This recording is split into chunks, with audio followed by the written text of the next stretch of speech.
whenever day it is when you're watching this, and happy sampling distributions. I really hope it's like Tuesday that you're watching this and you're on track. Yeah, it's like graduation and semester and stuff. Okay, let's do it. All right, so 5, 6, we're talking about sampling distributions for differences in sample proportions, okay? So this time we're looking at what happens when we have 2 independent samples, sample proportions, okay? So we're gonna be looking at the same exact stuff as the last video. The only thing that's gonna be different here is that we have 2 proportions or percentages rather than just 1. Okay?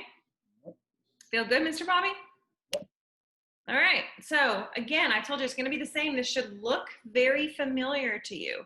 So it says for a categorical variable when randomly sampling with replacement from 2 independent populations with population proportions P1 and P2, and I'm gonna stop.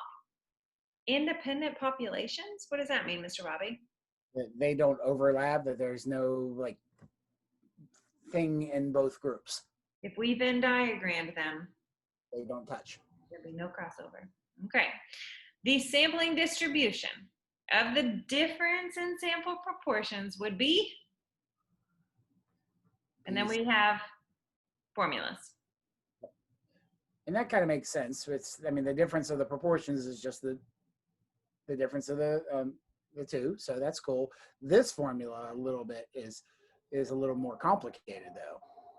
Yeah, standard deviation is definitely a little more challenging. It's not, it looks more difficult than it is. It's just success times failure divided by n, which is what? The number of trials, the number of samples, or yeah. And that was the formula for the last one. It's just like times 2, right? Well, 2 of them added together under the square root. Yeah, yeah. Yeah, that is definitely, it looks worse, but if the success rate was 70%, then the other one would be 30. So they're always going to add up to 100. Yeah, yeah, yeah. And then we have the same next 2 really, really, really important conditions, right? The first one is a 10% condition saying you can't use standard deviation if your sample size is more than 10% of the population size. You just can't do it because it messes up the formula. The formula is invalid if you do that. The other one is our normal.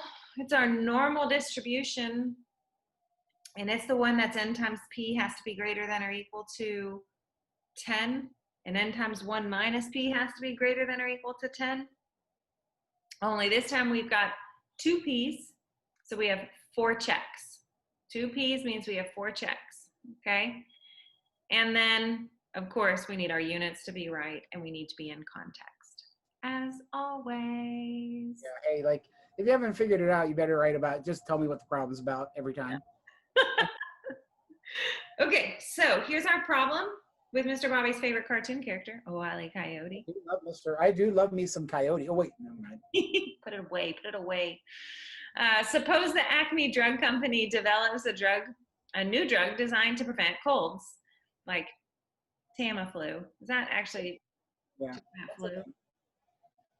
Would it be like Tylenol, cold and flu? Yeah, something that prevents. Yeah. You know what? I sometimes take those vitamin C preventative emergency. That's the one. Emergency. Yeah. Okay. That. It would be much more like emergency. Yeah. Okay, the company states that the drug is more effective for women than it is for men. Yeah. At the end of the study, 38% of women caught a cold and 51% of men caught a cold. So according to that I'm sorry. Study, 38% of women caught a cold, 51% of men caught a cold. Women were less sick than men. Okay. Suppose we select a random sample of 100 from both men and women. Ask each participant if they caught a cold or not, and calculate the sample proportion for each sample and compute the difference in sample proportion. Okay. So the question you should be asking yourself is, what are you talking about? That was too many words. Right. And they should probably be wondering who that cartoon character is. breaks my heart when kids don't know who that cartoon character is in the upper right corner. It happens. I think you should look it up. Wile E. Coyote, guys. Wile E. Coyote. Best cartoons. So good. It's my favorite. All right. Okay, so let's look at what's actually happening here. Okay, so 38%, this is our first process, 38% of women and 51% of men caught the cold. Okay, yeah. Just so you kind of get it in your head. Okay, each sample that we pull will have 100 men and then a sample for 100 women. Okay. And we're going to take 100 men and then get the proportion of that group, and that's going to be one data point. So it's a sample of 100, and we're doing the sample means. Yeah. So see right here where it says number of samples, we have 1 right now. So we're going to draw a sample. Our first sample, what happened? It looks like you got right there. I mean, somewhere in between there is like 38 or 39. There's your first point right here. And then for the women, you got a point there at about 0.6. Okay. So of the 100 that we sampled, about 39, maybe, I guess, I'm not sure where that point is, 38 or 39, of the women were catching a cold, and 60%.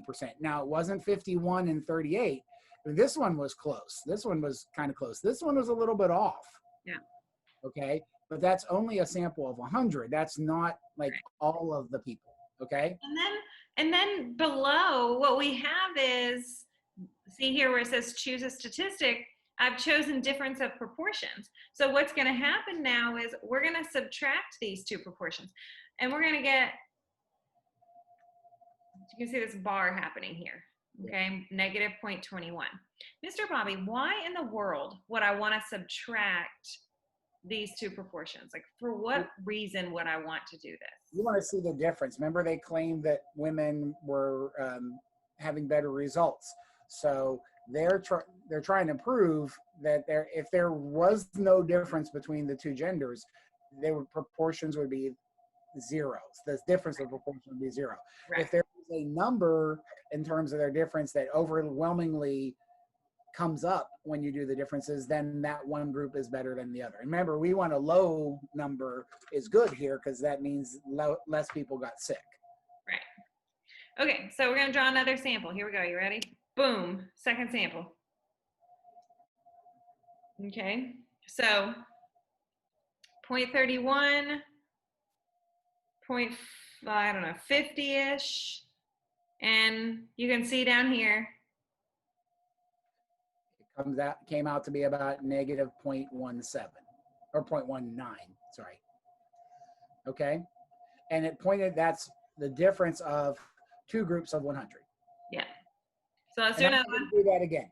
It's important for you guys to understand what's actually happening in sample proportions, two sample proportions. That's why I'm going real slow at first, because I want you to actually understand what's happening here. We're taking a sample and a sample, and we're subtracting them, and we're getting the difference of the two samples.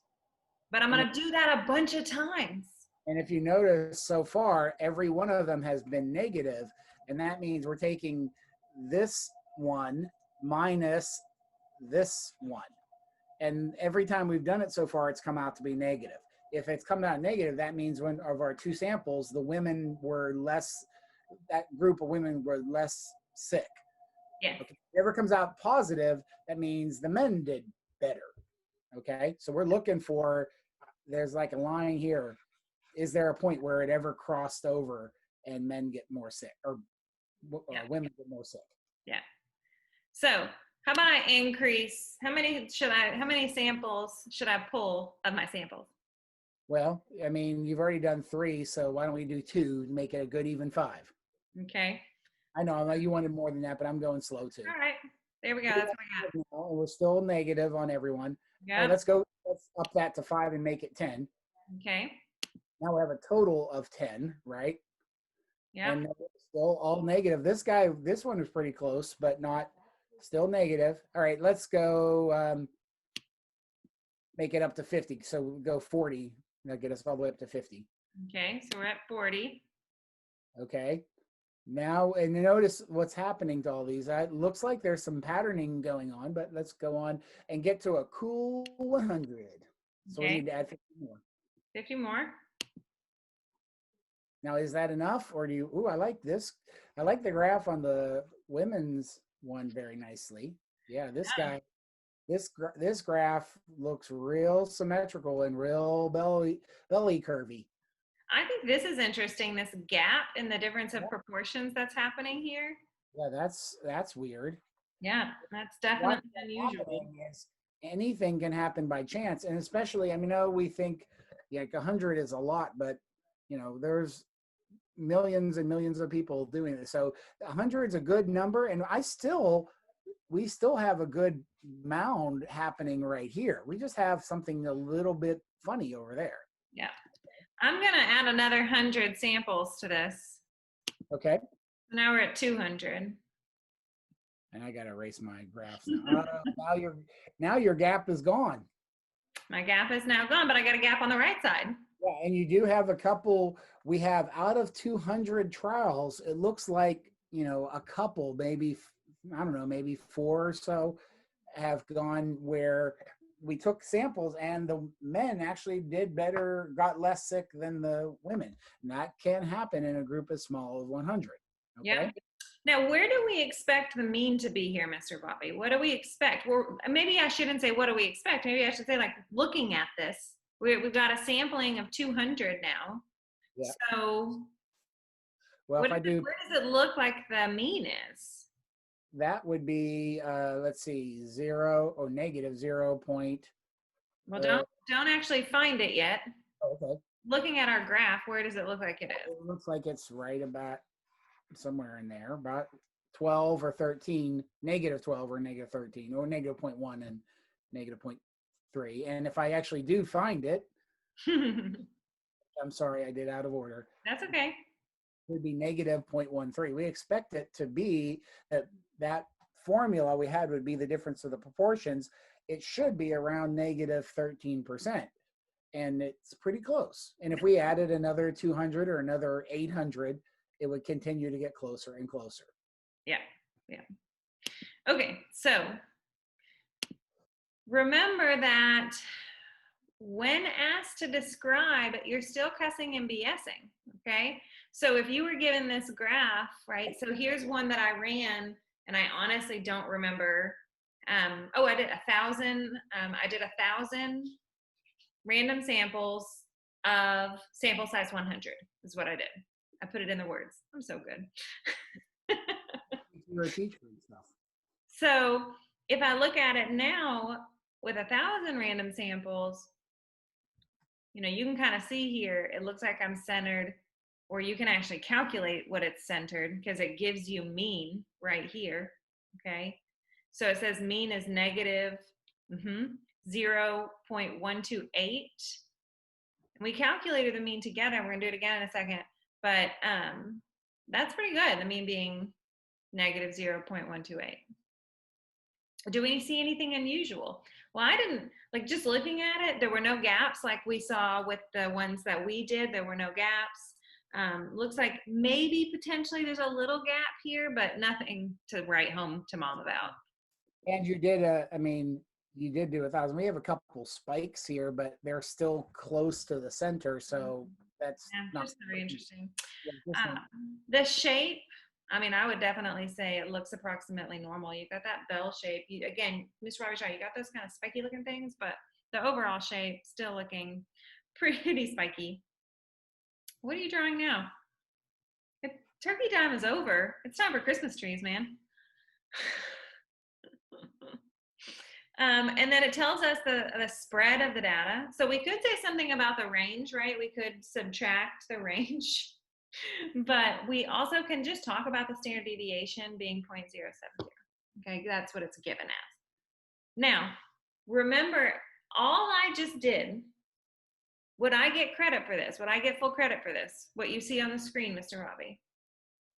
Even though you said be specific, you weren't specific about what you're being specific about. So right. I would have to give you a big old frowny face on that one. Yeah, I said centered at, well, I did say percent. Would percent get me Oh, point? that would get you too. You could just go with the number. Yeah, that's kind of yucky. And then So yeah, I mean, just want to make sure, guys, because you're going to get all wrapped up and describe the shape and cussing, and not ever reference males or females or anything like that. You've got to do that. You've got to be really specific about what you're talking about. Okay. All right. So let's look at the ugly formulas here. If I wanted to talk about the center and the spread in this case, that means I'm asking for the mean and the standard deviation, which are formulas straight off your formula sheet, straight off it. I literally just snipped this. so was mad at me, and deservedly so, because I did jump the gun on this. And this one would be 3/8 minus. I'm like the official writer. I'm getting better. This tablet definitely helped. Okay, and that I can do and get negative 0.13. Okay, and then this formula, I'm gonna do the big old square root. I'm gonna put 0.51, and then 1 minus 0.51. Now, if you're smart enough and you can do math in your head, this is going to be 49.49. Okay. And then we did 100 samples. Okay. On the other side, it was, I switched it around. That's P2. I can switch them around though, because the order of the, yeah, it's just addition, and addition is commutative, guys. Is okay. I'm okay, but I did get it wrong. What's the complement of that would be 0.62, because 62% and 38% make 100%, and that goes over 100 because we did 100 samples, or at least that was what we were told to do. And then I put that into my calculator. I was typing that earlier. See how I just did the math in my head? That's dangerous if you're not good at math. And then the answer comes out to be 0.07 when I round it, and we get the negative 0.13. Beautiful. So super easy, guys. Literal plug into equation problems. So nice. We like them when we don't have to think. But rarely are you asked a problem like this on the AP test. Generally, they're going to ask you to interpret. So it is more likely, yeah. Yeah. So when we interpret the mean, we need to say something about for all random samples of 100 females and 100 males. Is it important, Mr. Bobby, for me to use the number, the 100, in my explanation? It's part of the problem. It's part of the context. Yep. And you're using to tell the sample size. Okay, you got to tell the sample size. The differences in sample proportions of people who caught a cold. People who caught a cold. I'm being specific, right? Now you're getting them points back. What? Now you're getting those points, and thank you for giving my points back. We'll have a mean of negative 0.13, which is pretty amazing because that's what we got in our applet. Our standard deviation for all random samples of 100 females and 100 males from this study. The difference in sample proportions of people who caught a cold typically vary by about 0.07 from the true difference of negative 0.13.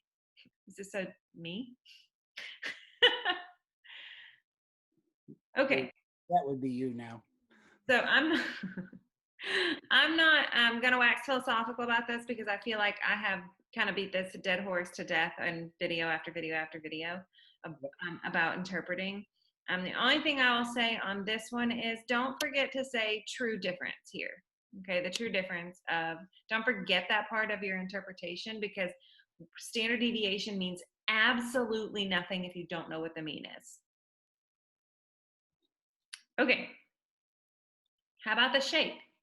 Well, now, so we've been just looking at the shape, looking at the shape, looking at the shape, but that you might be asked to determine the shape of the sampling distribution without a graph.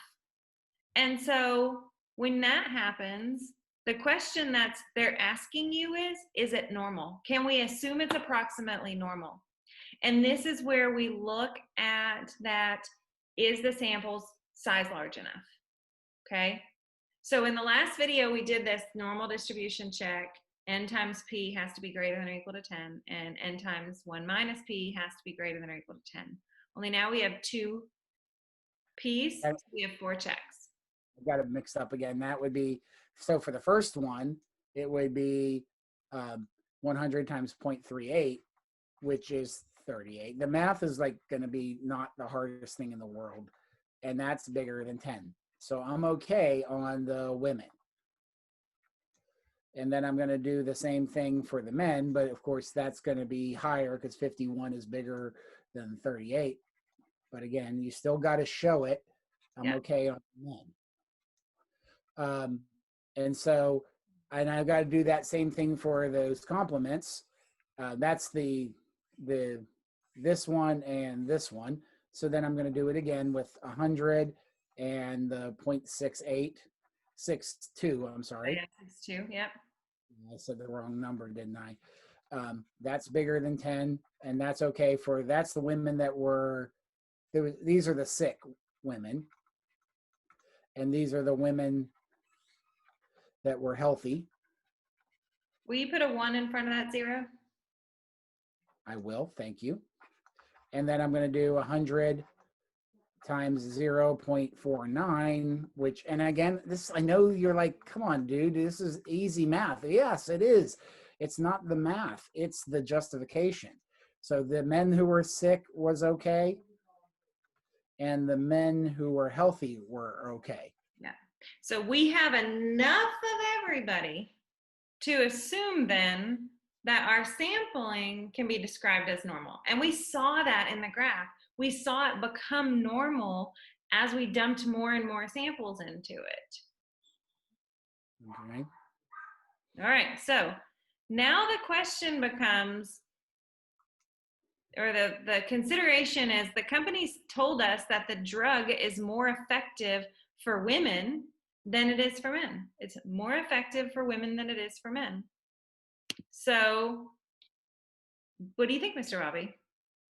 Well, we have a few cases here that were not, that were unusual, right? And that's, we're looking for the group at negative 13 or 0.13. So is this happening? Like, if we got this more than 5% of the time, then we would want to reject it. But boy, it sure looks like we're pretty there. You know, it's coming out the way they say. Yeah. Of course, in this case, it is because you set the applet to do it. But if we were to test this and get something that wasn't, not, you know, was more than 2 standard deviations from negative 13, then we would be worried. Yeah. Okay. So that does not include all possible samples, right? Right. So the reason that we're not going to use the applet is because we want to try to consider everything. And so what we need to do here is we said, okay, we can use mean and we can use standard deviation. We can use standard deviation because the 10% condition worked. Okay, can we now assume it's normal so that we can use a normal distribution and use our normal CDF to try to figure out the proportion or the percent here? Well, yes, because we set our samples side. We had enough samples. So we have our 10% condition met and our normal condition met. So we have a mean of negative 0.13, right? And if these marks represent 1 standard deviation, I'm going to go up here 0.07. And that's going to be, help me out here, negative 0.006. Mm-hmm. And then this one right here would be positive 0.01. I'm doing math. Math is hard. Math is hard. Arithmetic is hard for me sometimes. Sometimes I make stupid arithmetic mistakes. This mark right here would be negative 0.2. And this one would be negative 0.27. Okay, do I have them right? You agree with my numbers? Okay. And from here to here is would be 95% of our samples. That's that 68, 95, 99.9. So What does this tell me, Miss Young? What did I just find? No, I want you. You were doing such a good job. I think you should keep on. All right. Well, I was going to let you hold back or take over, but this is so if I do this, we go out into the world and try to verify this Acme claim. I'm going to sample 100 men and 100 women. If I get a difference of their means that is beyond this, so if it's out here, so if I get a difference that's in this range out here, then I have reason to doubt their claim. I technically could too. When I go here, it's actually, if I'm going to even use a different color. And let me remind you guys really quick that the reason he's picking that 0 is because 0 is when there's exactly the same amount of men and women that are sick. Yep. That's what 0 means here. And they're trying to prove to you that it works better for women than men. If I'm in this region out here, that's something that only happens 2.5% of the time, and that's less than 5% of the time. So if I'm out here, that if I take a sample and I fall out here, and that's the only piece of data I have to go on, then I have reason to doubt them. If I pick a number and I'm over here, I actually think it's more effective for women than they're saying, which is probably not a bad thing in this case. Okay. But I do have reason to doubt their 13% difference between the two groups. So should we figure out exactly what that is, or do you feel like that's a pretty Well, if you want to find exactly, if I want this number to be 5%, I can't use the empirical rule, okay? So I need to figure out somewhere here is a number that is at the 5% range. So I would need to use my inverse normal on my calculator. So let me find that. I'm going to do, just so you can see it, I'll do inverse norm. And we're going to have the p hat being, or I guess it'll be p, right? Was it p? Yeah. And then I want the standard deviation to be, so I don't want that hat there, to be 0. And that should be a negative, 0.07. Yeah. And then the percentage that I want is 95%, because I'm only worried about it being wrong on this side. Okay. I don't know why I put the percent after, but in front of it, because I'm silly. But so in the interest of time, I'm just going to keep on. So I'm going to go to probability, and I'll show you where, what it looks like in a second. So I found inverse normal. We did this earlier, and I want 95. I need a negative 0.13 and a negative 0.07, like that. Yep. And when I mash OK, it tells me the actual number that I want is negative 0.014. So I'm going to erase some of this. I'm going to do it in blue so it definitely stands out. This line to get 5% would be at negative 0.015. So if I take a sample and the difference between the samples is on this side of negative 0.015, then I have reason to reject their claim. Okay? Okay, guys, I hope that was super helpful. This is gonna feel really repetitive. The last video, this video, the next video, and the next video, because we're gonna repeat ourselves over and over and over and over again. And the reason this becomes repetitive is because next semester, this is the foundation for next semester. Okay, so we're just gonna hammer it and hammer it and hammer it and hammer it, and the next semester we're gonna try to bring it all together. So I hope you found this video helpful and informative and all the things. I have actually lost my Zoom bar. It is gone. There it is. I found it. So Hi, y'all. bye, you guys.